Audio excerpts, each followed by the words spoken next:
What's up, A to Z Sports Live on a Wednesday. It is September 18th, and it is finally the day that Sam's Survivor 47 season does premiere tonight. And very excited about that. We'll be able to talk some about it later, have a preview session with Sam on this Survivor season later in the show. But we're talking off and starting Titans with DeAndre Hopkins and the film and Brian Callahan may show that D-Hop is on the verge of returning to his Titans playmaker status. We'll see if we agree with this. I think Brian Callahan kind of throws some blame on why DeAndre Hopkins only has 2 catches for 17 yards in 2 games. So we'll do that. And if we have time, but only if we have time, we will play trivia because I know Sam's got a big day. A lot of things on the docket for Sam today. So going to have a great show here on this Wednesday. Welcome in, Sam. Let's get this thing off and rolling. Hey, man, let's go ahead and do it. It's a big day. I'm pumped. I got a lot to talk about, Titans and otherwise. So happy Wednesday. If you're joining us this morning, make sure you go ahead and share the show. If you're watching on Facebook, go hit the share button in the bottom right corner. If you're watching on YouTube, take that YouTube link, send it to a friend or a Titans fan in your life, maybe even a Survivor fan in your life, and let them know to come join A to Z Sports this Wednesday morning.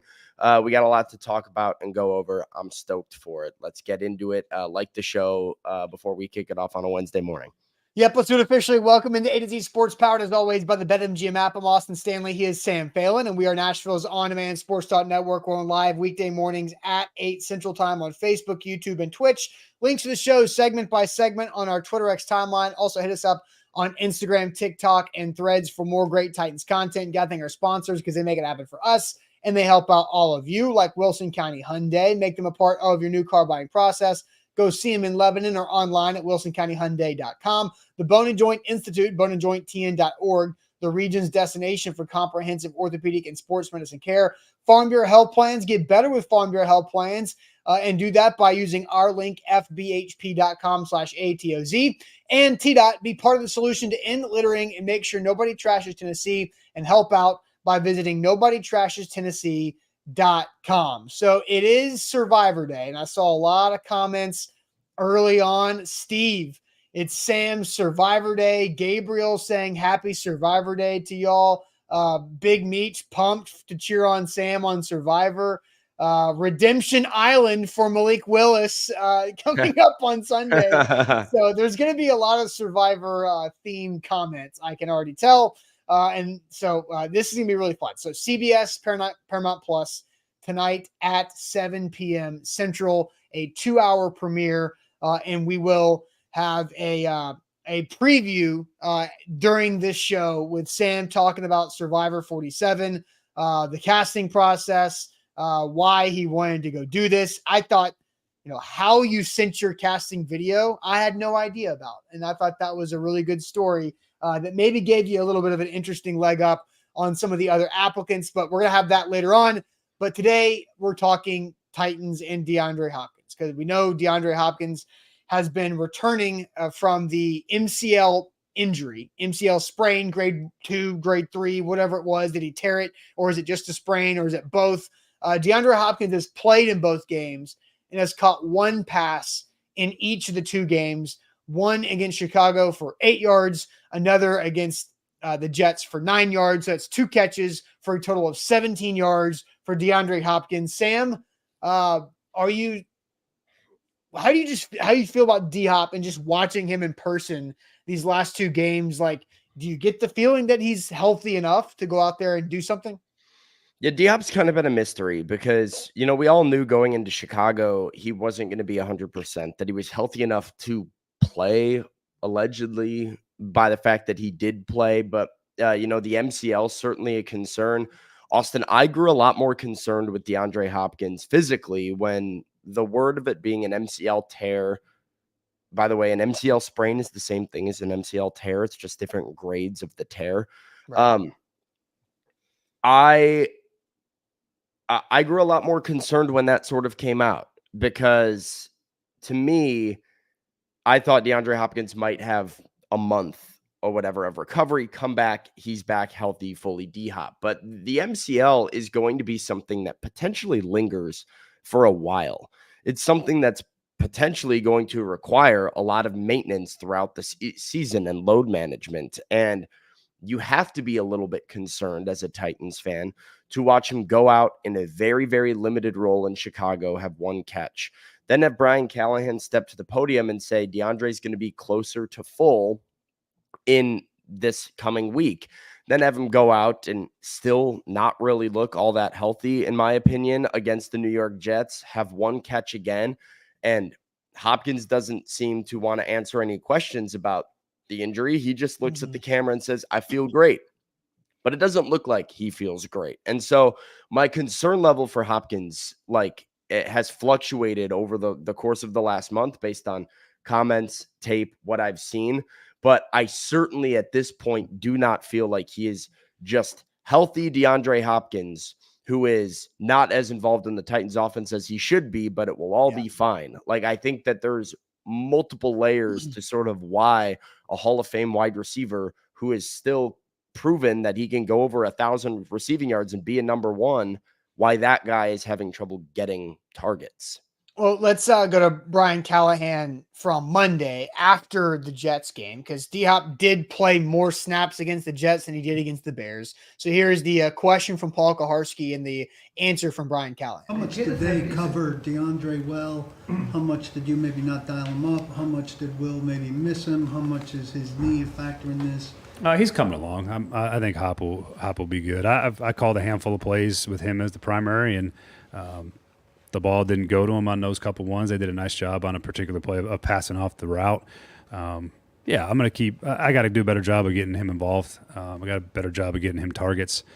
So that's really where we're at. I'm getting to know him still. Obviously, he missed training camp, and so I'm trying to make sure that I put him in the spots that he's going to be best for, and we'll keep working through that. But I got to do a better job of getting him involved earlier and more often. So that's ultimately on me. I thought that was interesting that Brian Callahan was like, yeah, it's on me. I don't know him yet. He was in LA for a couple weeks doing this. He didn't play training camp much.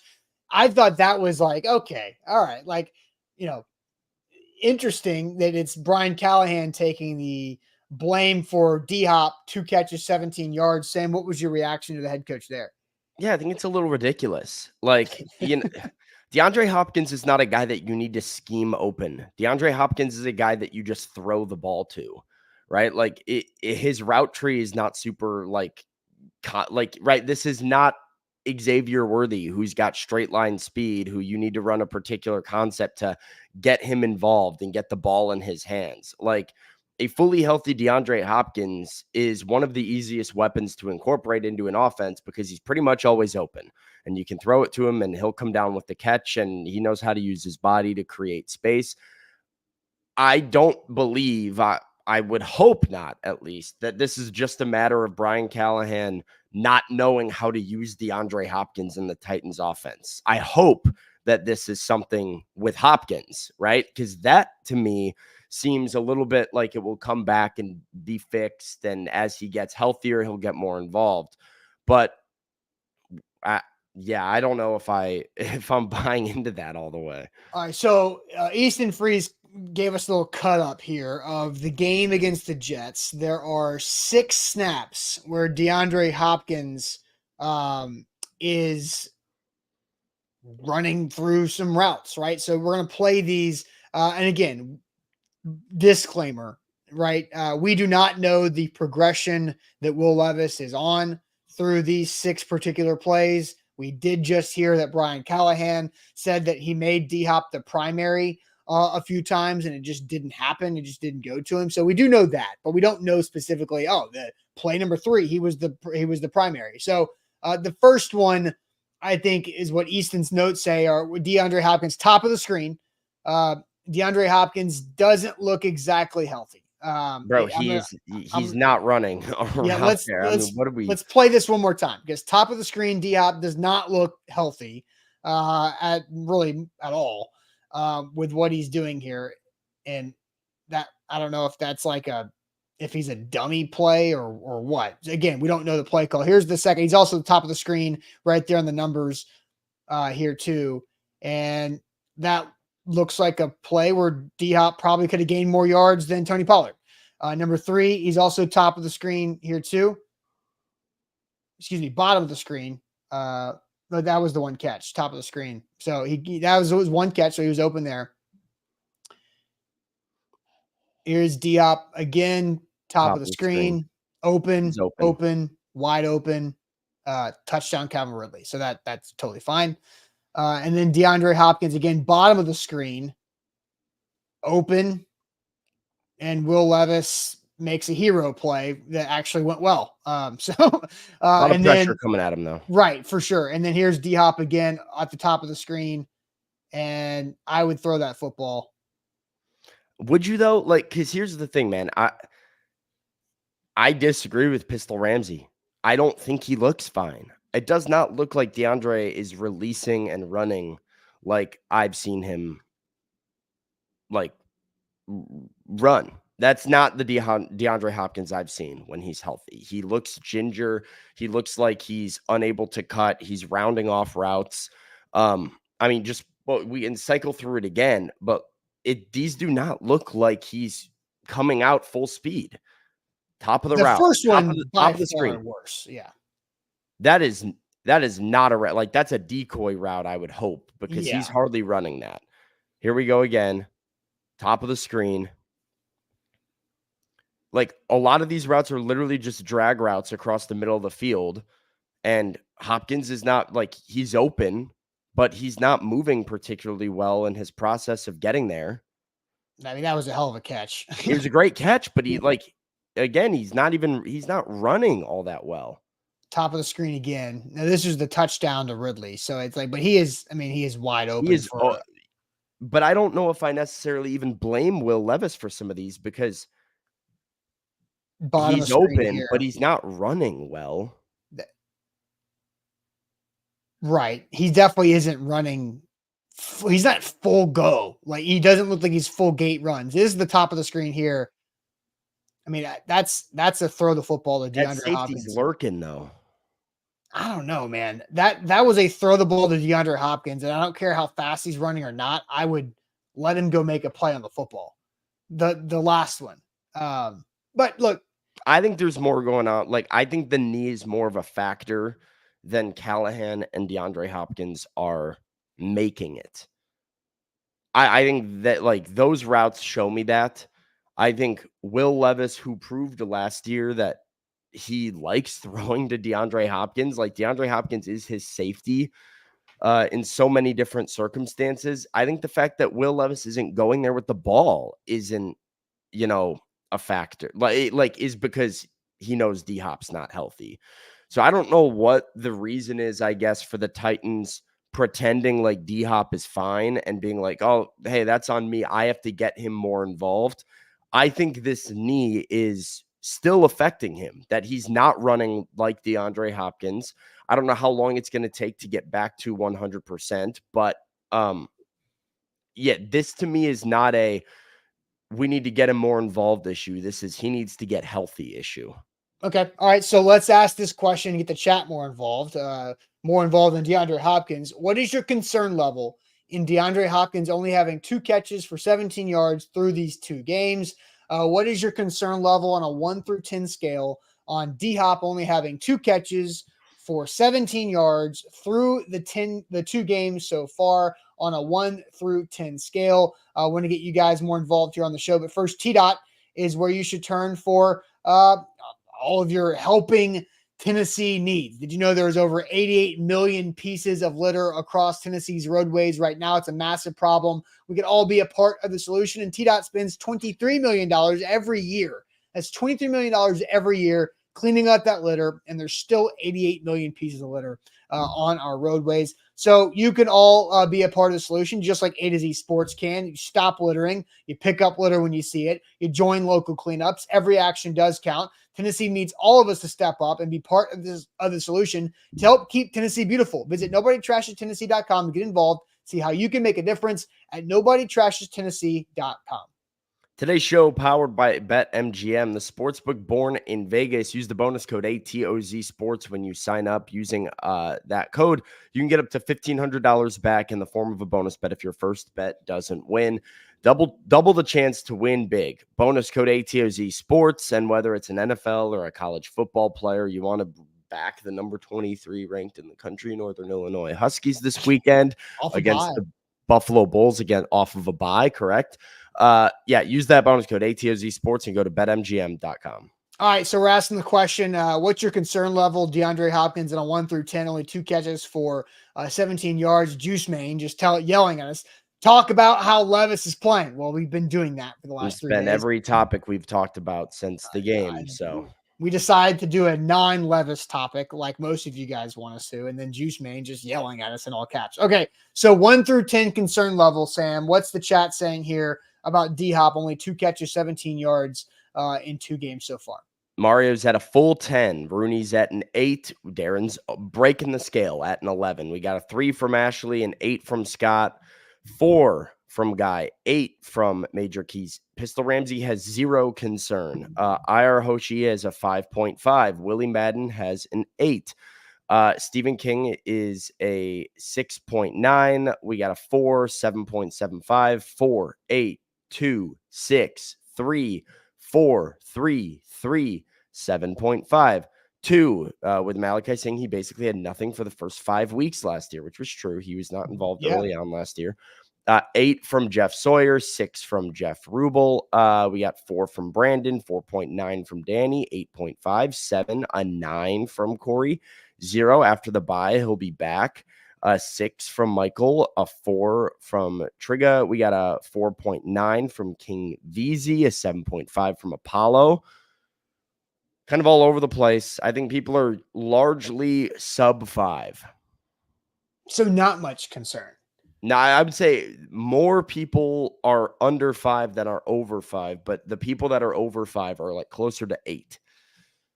So it's okay. So there's not really middle ground. You're either like, D-Hop's can be fine, or like, oh, nope, this is a problem. Sam, where are you on this? I am at a 6. Okay.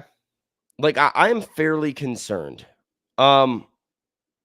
Because it's been 6 weeks, and to me, he's still not running great. And so you either have one of 2 problems.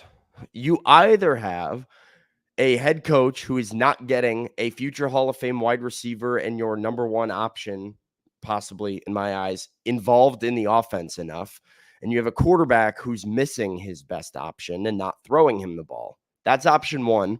Or 6 weeks in, DeAndre Hopkins is still not running like DeAndre Hopkins, and the Titans need him. So this is a problem to me. I agree with Darren. Explain how it's not a problem. I cannot look at DeAndre Hopkins, who I had big aspirations for this season, not being involved in the offense and say, hey, it's fine. Everything's fine. Like, you need to use him. You need him. The only reason that I'm not higher, as Mario says, he figured I would be higher, is because if it's an injury, there's a good chance that it will be corrected with time. If it's a Callahan thing, it better get corrected immediately. So I'm trying to hold out hope that this is fixable and like something that's going to flip on a dime and change. But I cannot look at this and not be without concern for me. Like, you need D-Hop. You need him at 100%. You need him involved. And the Titans offense has looked poor with nobody really making any plays down the field besides Calvin Ridley. And even Calvin Ridley has been like 50-50 hit or miss on whether he drops a touchdown or catches one incredibly. So get D-Hop more involved. This is an issue. I don't think you can look at this and be like, yeah, no problem. Which is more fixable, DeAndre Hopkins' involvement, because it's either Hopkins' injury or Callahan's problem, or Will Levis's boneheaded turnovers? Well, DeAndre Hopkins' involvement, I would hope, because he's been doing it for 12 years. You're not having to rewire somebody's brain to get DeAndre Hopkins more involved. Like, yeah. So to me, this would be like a no concern if I believed that this was just a Callahan thing. If I believed DeAndre Hopkins was healthy and that Brian Callahan just had to call his number a little bit more and they had to target him more, I would have full confidence that that was going to happen. But it's the fact that I just don't think he's running at 100%. It's the fact that if there is a tear in the MCL, like DeAndre Hopkins said there was, is that something that heals itself on its own? And Austin, I talked about this when the news came out. This could be something he's working through all year. Mm-hmm. The last time DeAndre Hopkins had this, he was supposed to get back for the playoffs. He did not get back for the playoffs. He got surgery in his knee. Now he's trying to avoid surgery here. The Titans are hoping that with enough time, he will build back and look like himself. But until I see that version of D-Hop come on the field and be on the field, I'm going to have a little bit of reservations about whether or not that's realistic. All right. So Alex says on YouTube, he's not going to run like Hopkins this year, but I think he can still be productive. And that's kind of where I'm at with it. Like, I think DeAndre Hopkins can be productive at his maximum level of health for the season. I'm going to go back to the clip because I still think, and the first play is obviously the worst. I think that I don't really know what happened on that with D-Hop. Maybe it was just a dummy route, but it was a drop back. So I don't know. But like on the other plays where DeAndre Hopkins is open and did not catch the football, I mean, on this one, he could have gained 15 plus yards, right? Or at least 10. Here's the one catch that he did have at the top of the screen. So 1 for 9 yards. That shows the ability. I think that him going up in the air, going full extension right there gives me confidence in his health. Just because an injured person doesn't make themselves exposed like that. Like that is a big catch for DeAndre Hopkins in a run, except Levis threw it to the guy who caught it for a touchdown. And then this one, he's at the bottom of the screen. That is Levis could have thrown it, but obviously he makes a Superman play.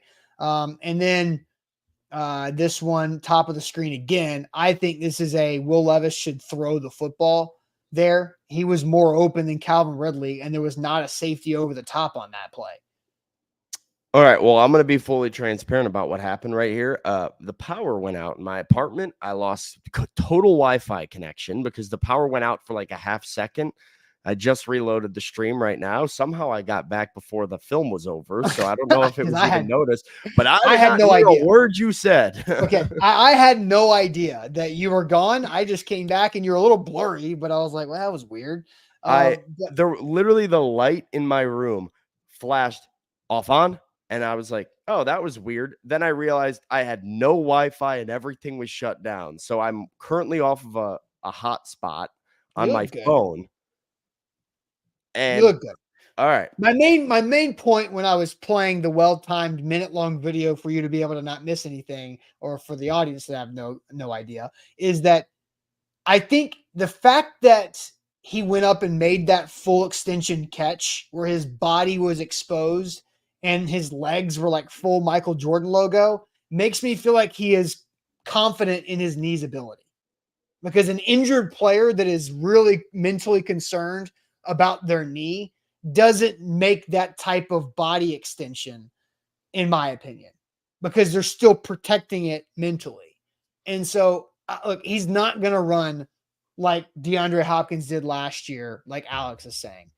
But I still think he can be very productive. So my concern level is actually higher than yours at a 6 out of 10, but mine's less about DeAndre Hopkins and more about what I'm not seeing besides Calvin Ridley. I'm at a 7.5 because Sam, we're going to play trivia maybe later today. Who leads the Titans in receptions through 2 games? Calvin Ridley or Tyler Boyd? Nope. Oh, probably Tajay Spears. Nope. Tony Pollard. Bingo. Tony Pollard. Boy. Tony Pollard has 8. Calvin Ridley second with 7. The third guy in receptions is Tajay Spears at 6. And then you get to Tyler Boyd and Chig, who each have 5. So you're talking about 2 of your top 3 leading receivers, the pass catchers.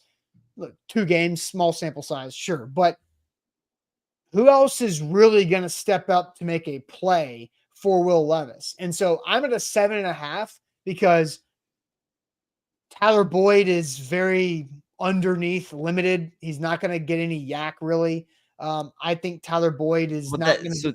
so that's where the concern comes in for Hopkins, though. If he's like, if you're right and you're saying he's not going to run like old DeAndre Hopkins all year, then now DeAndre Hopkins is also a somewhat limited weapon. Because DeAndre Hopkins isn't like, we're not going to see DeAndre Hopkins taking the top off of defense and running away from guys like he did at times last year with Will Levis throwing him the ball, how he could get open deep and get separation. Like that was one of the things that made DeAndre Hopkins so good, was that you could rely on him underneath, short yardage, and then also find him deep. And he was really the only guy on your team that you could reliably trust to come down with a deep ball. But if he's not running like old D-Hop like all year, there's a much bigger concern about like you said, right? Tyler Boyd maybe not really getting the job done. Your leading pass catchers or your running backs. So now you've got one guy that can really stretch the field. His name's Calvin Ridley, and teams are going to know it. For sure. So I would make a change with the Titans offense. I would probably start it this week. And I do think there's somebody that can help. I'm going to get to that here in a second. But first, I want to tell you guys all about Farm Bureau Health Plans, fbhp.com/ATOZ. That is where you should turn for all of your health coverage needs. Farm Bureau Health Plans has served Tennesseans for 78 years and can help you save money on your health coverage, but actually get better coverage at the same time. So maybe a lower deductible. Maybe you need actual dental or vision coverage for your son or daughter. Maybe you don't pay out of pocket to go to the dentist twice a year. You need to take care of your teeth. You only get one set of those things before you have to spend a bunch of money on fixing it. So Farm Bureau Health Plans can take care of you with your health coverage needs, regardless of your situation. That's how they've been sustainable and been so good to Tennesseans for 78 years. And you can do the same. Lower your rate, get the right and better coverage.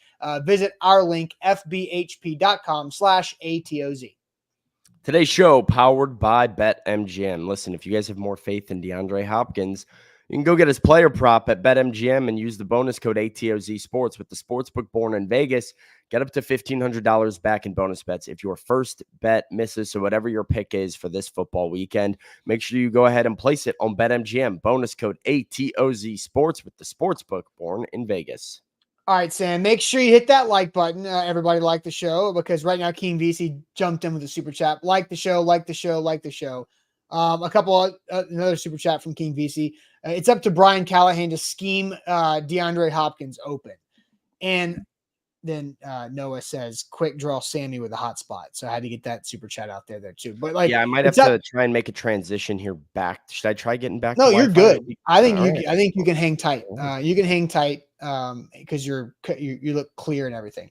So should Brian Callahan call plays for a specific wide receiver, or should he call a play that he thinks Will Levis can execute? Maybe that's the same thing at times. Maybe it's different, because I also know that Will Levis had a tendency of locking in on DeAndre Hopkins last season when he didn't need to. So I don't know what the answer is for Brian Callahan to scheme DeAndre Hopkins open, or, I mean, he should have plenty of plays that DeAndre Hopkins should be schemed open just by calling his offense, because that's what his offense is designed to do. DeAndre Hopkins is the T. Higgins of this offense, and Calvin Ridley is the Jamar Chase. Jamar Chase gets more volume than T. Higgins, and Tyler Boyd is Tyler Boyd. So I think you shouldn't have to worry about scheming DeAndre Hopkins open. I do think the Titans should make a change and give more snaps to Nick Westbrook-Ikhine over Treylon Burks. I think Treylon Burks is a waste of space. I think he's not trustworthy when you're throwing the ball down the field to him. And so I think I would rather give NWI those snaps, because we've seen NWI be effective with intermediate routes more than Treylon Burks has. And I think NWI would be able to help this offense by being reliable and trustworthy to catch the damn football. And so that's the change that I would make. And if you're going 11 personnel or 4 wide, I would have my fourth receiver be NWI, not be Treylon Burks. Yeah, I would agree. I think the intermediate routes is huge there. Part of the reason that like Traylon Burks probably is out there and gets snaps is because of, this idea that, Traylon will help you stretch the field and maybe give Calvin opportunities. I don't know how true that is anymore because Traylon just has not been a deep threat. Like Traylon has not been somebody who's running open, burning a defense. Traylon has not been somebody who can go up and win a jump ball deep down the field. Traylon has not really been somebody who gets targeted on intermediate routes all that frequently.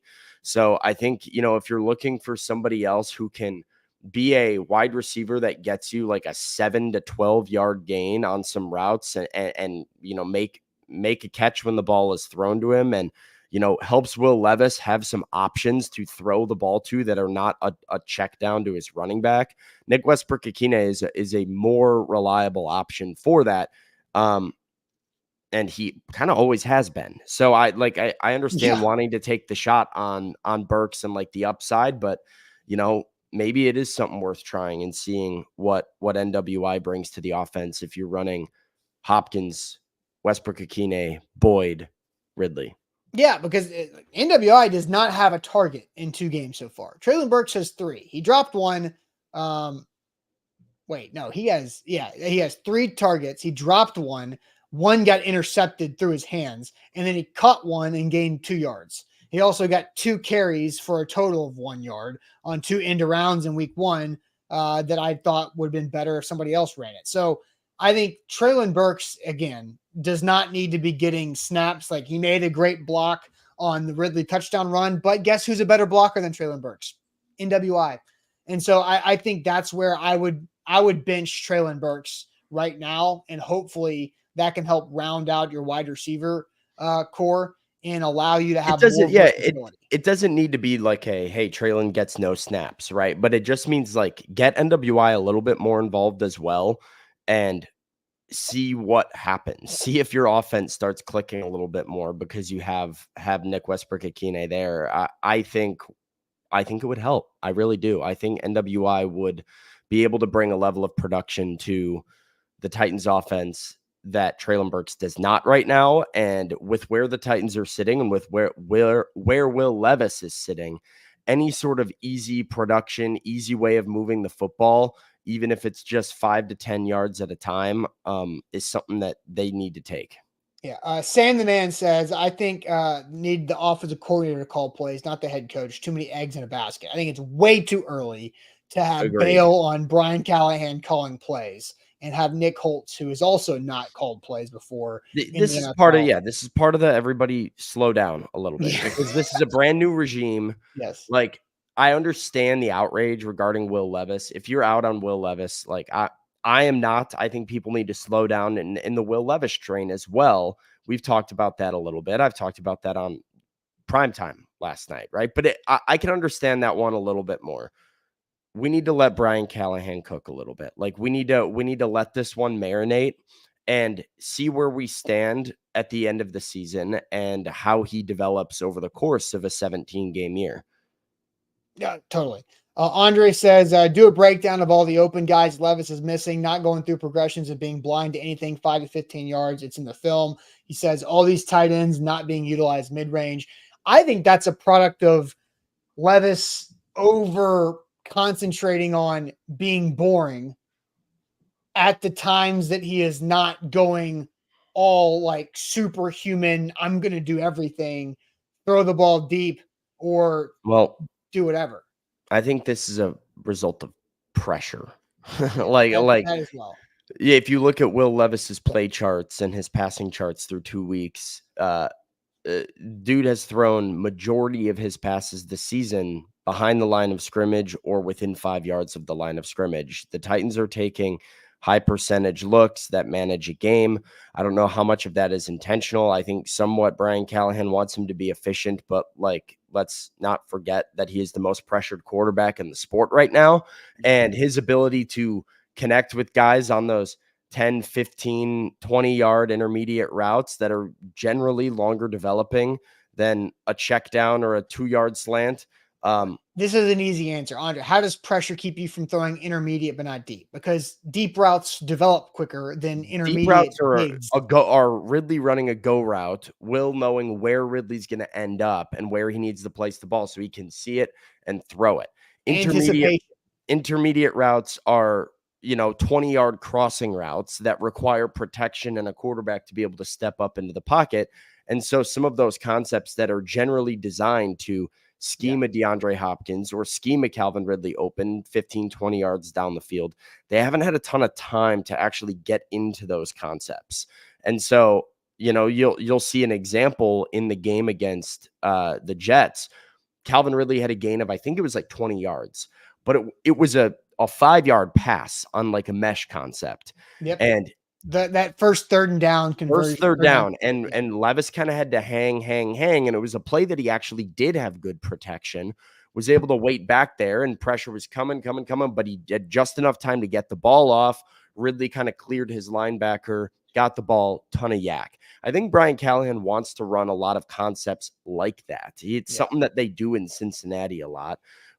Reads that are easy for a quarterback to kind of wait on, knowing where the football needs to go. He doesn't need to make some impeccable throw, but they can turn into explosives. If you have a weapon like Calvin Ridley available, you just need to pass protect to make it happen. So yes, absolutely. All right, Sam, it is time. It is time for the Survivor 47 preview with you and I. We're going to get to that here in a second. But first, the Bone and Joint Institute is where you should turn for your injury needs. If you get hurt in life, if you get hurt playing flag football last night or anything like that, just wake up feeling a little sore. No, all good. No injuries. Maybe. No. We'll need him soon. The Bone and Joint Institute. My pass protection last night. Let me tell you something. I resonate. Will, I get you, brother. Hey, I was under duress. Maybe you need a cortisone shot in the shoulder because you're tired from throwing the ball 45 times in a game. The Bone and Joint Institute is where you should turn to for your injury needs. They can help you out, get on the road to recovery, and make sure that the experts and they have the resources as well to get you going. And I've leaned on them, whether it's my foot, my knee, or my shoulder that I did get a cortisone shot at a couple years ago and haven't had a problem since. Feeling all good right there. So make sure you turn to the Bone and Joint Institute. It's so easy to book an appointment online, boneandjointtn.org. Today's show, powered by BetMGM. Go ahead, back the Northern Illinois Huskies, back the number 24 Illinois Fighting Illini, back the Tennessee Titans this week. Whoever your squad is, use the bonus code ATOZ Sports. BetMGM, the sportsbook born in Vegas, gives you up to $1,500 back in bonus bets if your first bet misses when you use the bonus code ATOZ Sports at BetMGM.com. All right, here we go. This is going to be the Sam preview on Survivor. Let's get it. All right, we've made it. Survivor 47 premiering September 18th, 7 to 9 p.m. Central Time. I know our A to Z Sports audience has been very eagerly awaiting a conversation with Sam to kind of figure out how all of this started. So, Sam, I'm pumped about this. I know you're a longtime Survivor fan. I am new to Survivor, so I'm excited to see your game, to maybe get to know you in a little bit different way since we've been working together for the last couple of years. So kind of take us from the very beginning of this. Where did you start with the show Survivor? And we can kind of go from there from your own journey. Yes, I've talked about it on the show a few times on mornings, just kind of my love of the show. But Survivor was a staple in my household growing up. Like it was part of our family time. We would sit down on Thursday nights back in the day when it was Thursday night, and then, eventually went to Wednesday night, whatever night it was, we would sit down. And that was just like our time to be a family and watch a show together, something that was like, fun and my parents were into, but also kid appropriate for me and my brother. And so we got very into it, and it captivated me from like young age. And I always used to tell my parents like, hey, I'm going to do that someday. Someday I'm going to go and be on Survivor. So I've loved it for a very long time and always had it sort of in my sights as a future goal. What made you first start to be like, you got to the point where like, all right, now it's time to try to figure out how to apply and take that next step? Yeah, I mean, I was like wanting to be old enough was like my first thing. You had to be 18 to apply. And so I waited, and I applied when I was 18, and it was probably a very bad application that was like not really worth submitting, where I was just like, hey, I'd like to be on the show someday. And, I'd be very embarrassed if that ever saw the light of day. But, and then I would kept making videos pretty much every year and never really submitting them, never really being like, yeah, you know what, this is the one. But then last fall, during the NFL season, I was in my second season working, covering the Titans at the time. And I started to watch the show on Wednesday nights, and Jeff Probst would be on there saying, hey, you think you could do this? Like, come on, apply, like, let's do it. And it made me go, yeah, you know what? I should do another application. And something also triggered in my brain of like, I got pretty cool stuff going on right now. Yeah. Like I've got pretty good life experiences that would help me in the game. Because I always used to watch the casting videos of the people that would make it on the show, or watch what they said on the show. And they would talk about, all the life experiences that shaped them to succeed in Survivor. And, when I was 18, I didn't have any of those life experiences, which is probably why I submitted a very bad application. But, I kind of had this, light bulb moment where it went off, and I was like, yeah, I could do this, and I could actually do this. So, I picked up my phone at Nissan Stadium after a Titans game against the Bengals in 2023 and filmed a video walking on the field at Nissan Stadium, where I just talked about my life, talked about, after you did all of your like content in the locker after I knocked out room, all of my after A to you Z wrote sports your article. responsibilities. Yeah, no, yeah. it was legitimately an empty Nissan Stadium. Yeah. Like everything had cleared out. I had done my articles. I had done and then I was just like, hey, while I'm here, this would be a pretty cool place to film. And so I did some of my video, just like, walking in the end zone of Nissan Stadium and talking to the camera, walking through the locker room, talking to the camera, pieced together a couple other things where I just talked about myself. But yeah, that was kind of the video. And I felt like, I got a shot at this. And then, a long process later, ended up doing it. Yeah, and taking a lot of reps of just live video. Like we talk on the show, a lot of hours of just live, just one take. You go live, the lights are on, and you're going to argue with whoever in the comments about whatever point, me back and forth, whoever. I mean, that's got to help you be more comfortable really dealing with any type of thing that happens on the fly. Yeah, I mean, it helps with the casting process for sure, because there's this idea of like, you want to show producers who Sam is, right? Who I am. And we are able to have enough fun on our show every day where I can talk about me and talk about my, thoughts and feelings and fire off a hot take and just kind of be me and be free.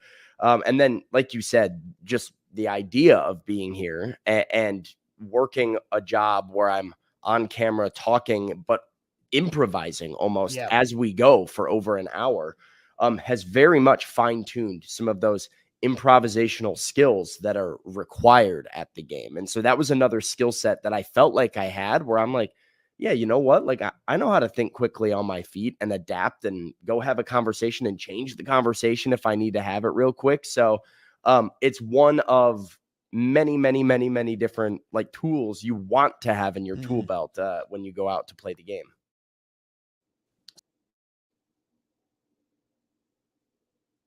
So you hit send on the video, then what? You just wait? Yeah, you wait. and a lot of times you never hear anything back, and you just are like, hey, maybe someday. I was fortunate enough to hear back just a few days later, and I got a phone call at the time, and one phone call led to another phone call, which led to a Zoom meeting, which led to, and this whole long process sort of started, and then it led to a trip out to Los Angeles for casting finals and doing stuff in person in front of CBS producers. So it was a multi-month process from, when we went out to film in the spring, from when I had first applied, which was back in the previous fall. Yeah, right. And I can almost imagine, like we talk about the NFL Combine a lot, of just like, oh, you get asked, like guys get asked like the most random questions. I'm guessing not to go too deep into it, but like I'm sure there was just some random stuff that you would almost like NFL Combine-esque type to throw you off. Yeah, I mean, I don't know what their thought process is, but I'm sure that Survivor has been going strong for 47 seasons because of their casting, and because you can run the same game concept back over and over and over again, and it's always new and unique and different and interesting because you are giving them 18 different people who respond to situations very differently. And so, Jeff Probst would say the show is made in casting, and they have very much developed some formula to figure out, like, how much can we actually find out about this person before we put them in Fiji? And it was definitely not like a job interview. It was a little unexpected, but that's what they want. Like, Survivor's unexpected. What was your confidence level on a 1 through 10 after you sent the video, and then we can see where it grew there? Oh man. So I had a pretty high confidence level when I sent the video that I would like hear something, right? Yeah. I had no going, right? I had no expectations of getting on the show and like getting to actually go out to Fiji and play Survivor. But I sent the video and I was probably at like a 7 that I would at least hear something back. And that confidence dwindles as you go throughout the process because there is a level of like imposter syndrome with the entire thing of being like, all right, you got thousands and thousands, tens of thousands of applications, and like, you're going to bring me out to Fiji. And there was like a few moments where you're like, no, like there's no way, right? There's no way, right? But then there's something in the back of your mind that's going, but it could be, like you never know. So I would say the whole process was surreal, and I didn't really feel like it was real until I saw Jeff on day 1. And like, you see Jeff on day 1, and then you're like, I'm not being punked. This is not like, I kept waiting for something to go wrong in the days leading up to the game. I'm like, I'm going to miss the flight. My, I'm going to have like a random medical condition right beforehand. I'm not actually going to get to do it. And you're just like waiting, itching. And then I see Jeff and I go, this isn't a joke anymore. Like, we're here. This is real. Oh my gosh. And it's very, very surreal. When you're going through the casting and you're thinking like, yeah, I'm like one of however many thousand, like, do you start to game plan? Like, what can I do to make myself be an attractive candidate to get to that next step? I did not know. I really think like, and it's very like cliche, whatever, but like the thing that I would tell any fan that wants to play Survivor is like, you literally have no choice but to be yourself, because these people are so good. They know the second there's a bit of inauthentic, whatever. Yeah. So if you're trying to stand out, if you're trying to be anybody other than just who you are in your daily life, that's not even really what they're looking for. They want to know who is Sam every single day. And like, one thing that they like tell you about the game is you're going to end up playing the game like you. And so whatever that is, right? We want to see that. And so no, I did not. I just kind of went into it with a positive attitude and tried to be me, and like, hoped that was what they were looking for. Is that something that you kind of think about, like, because of all the different seasons that you've watched as a fan? Is it something that you maybe have a different understanding of because you guys watched it as a family when you were like a kid? Yeah, I mean, I think people view Survivor players, when you're a big fan of the show, like, you can watch it on TV and you view them as characters in your mind. But it is such a real human game with real human moments. And if you go into a casting process trying to be a character, you don't get cast on the show to be a character. You get cast on the show to be a real human who interacts with other humans in a very fascinating way. So I think the minute you lose some of that like human sense in yourself, or that genuity when you're going through the process, is the second that you lose people.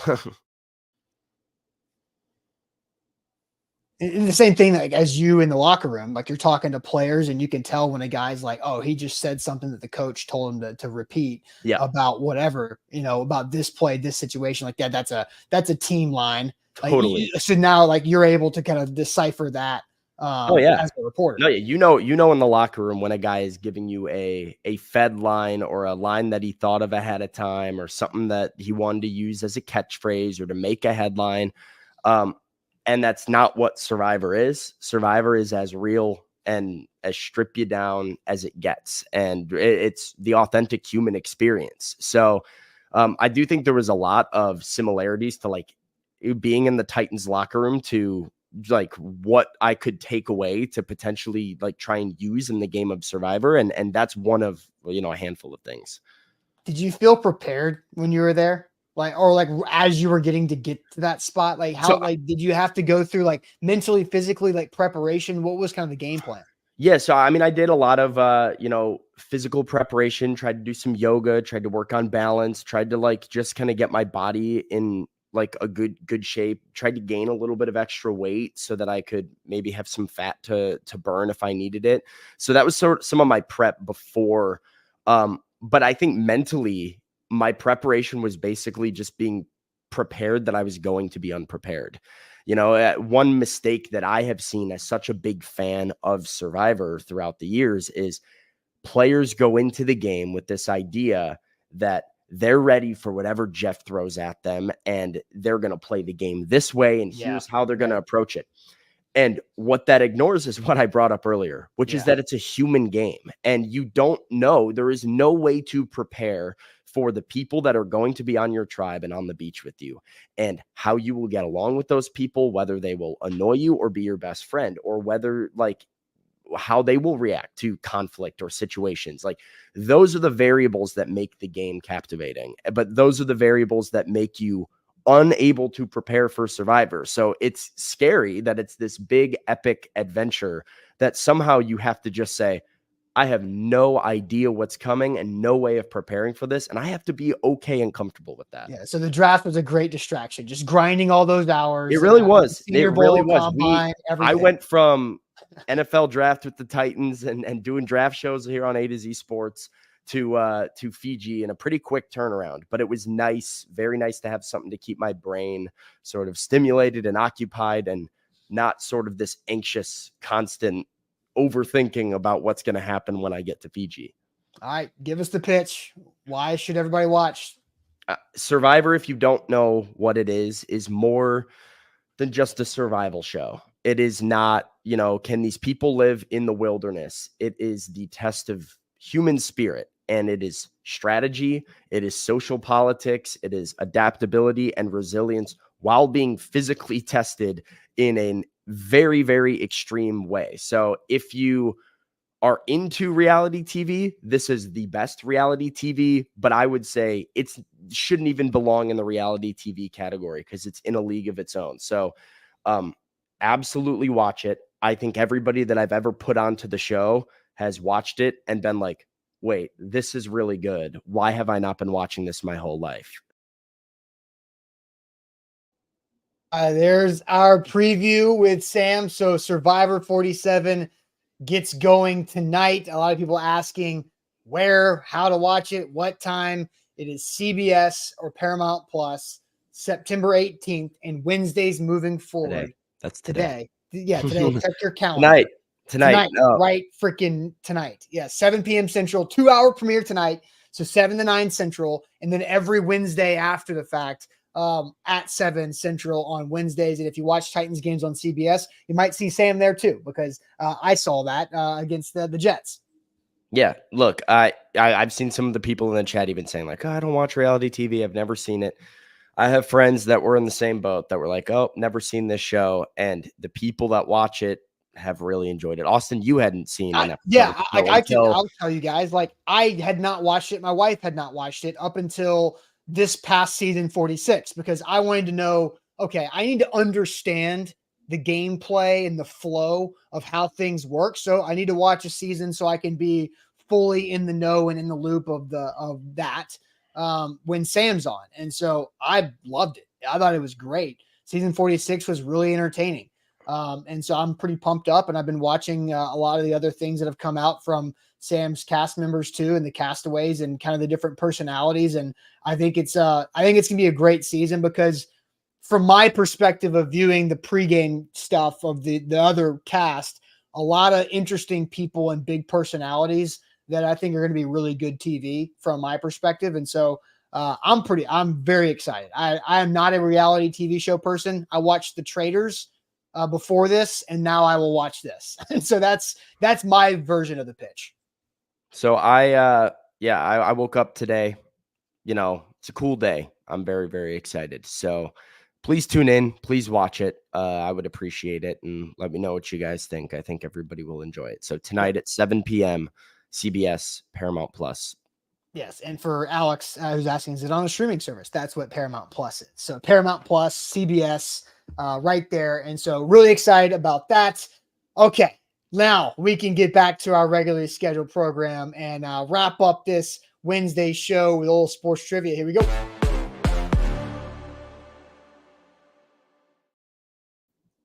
Shout out to our friends at Wilson County Hyundai. Make them a part of your new car buying process. Go see our friend Payne Bone and say hey to him in Lebanon or online at wilsoncountyhyundai.com. Sam, are you ready?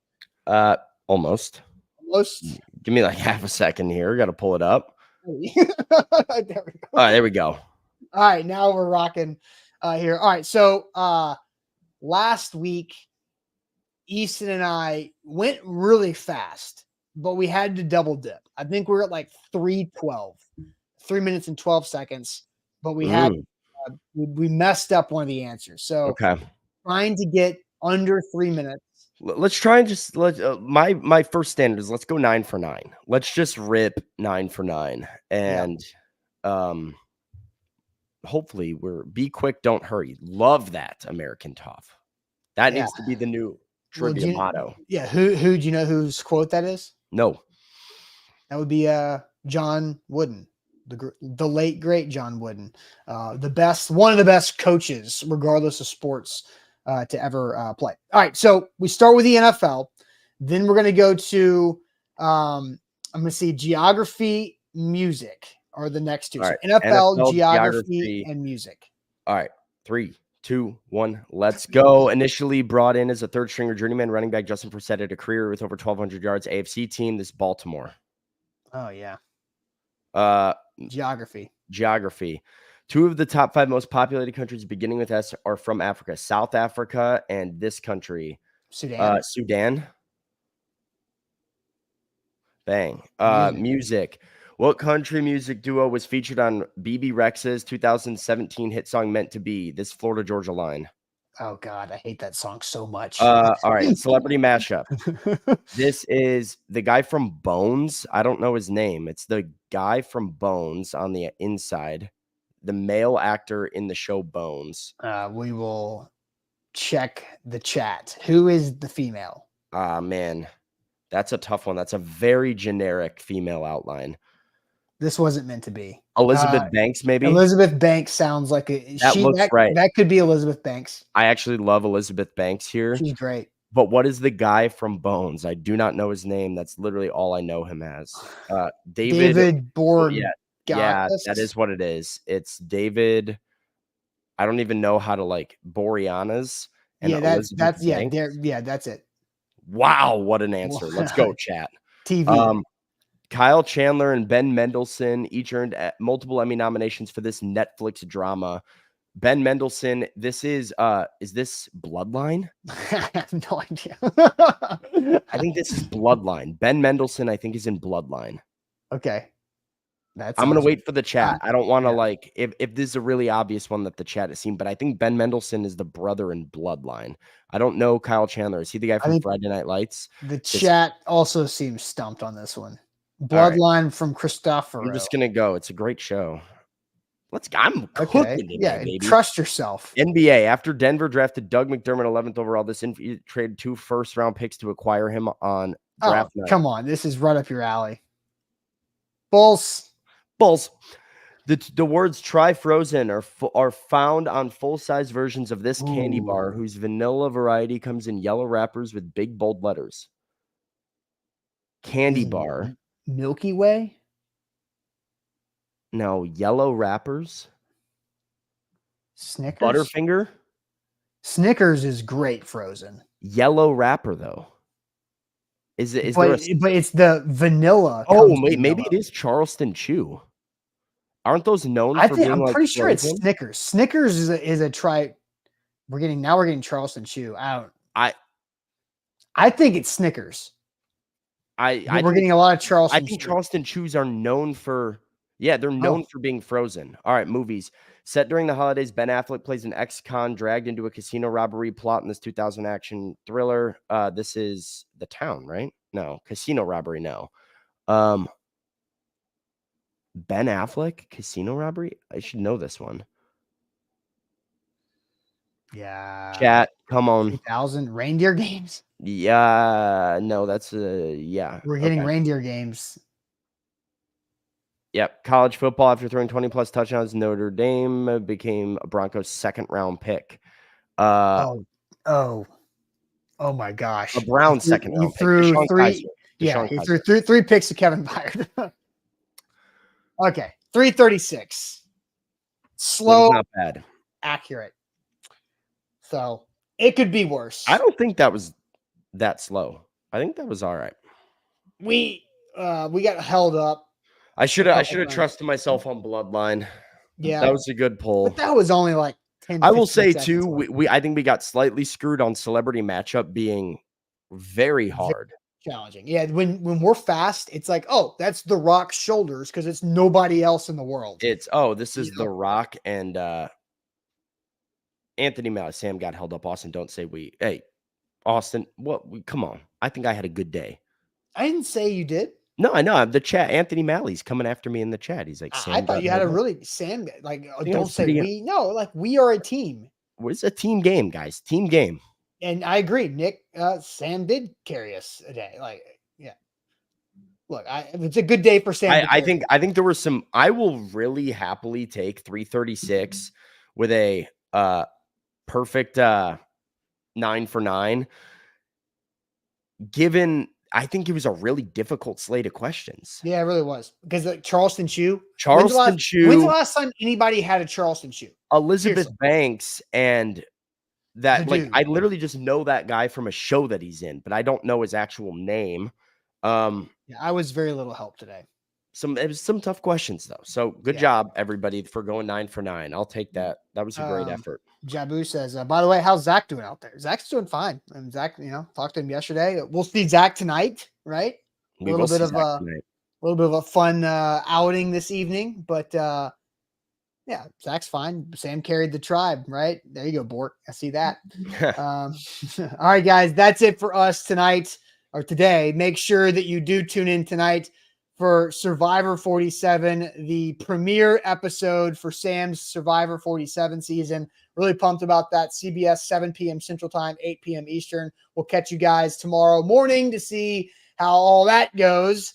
Make sure you hit the like button on the way out. Like the show before you go, and we'll be back tomorrow at 8. No prime time tonight because we'll be celebrating a little Survivor premiere, but no prime time tonight. Tons of Titans practice later on, though, throughout the day as they get ready for the Green Bay Packers. And Easton and I will talk Packers Titans on a Thursday morning. We'll catch you guys later. Appreciate it as always.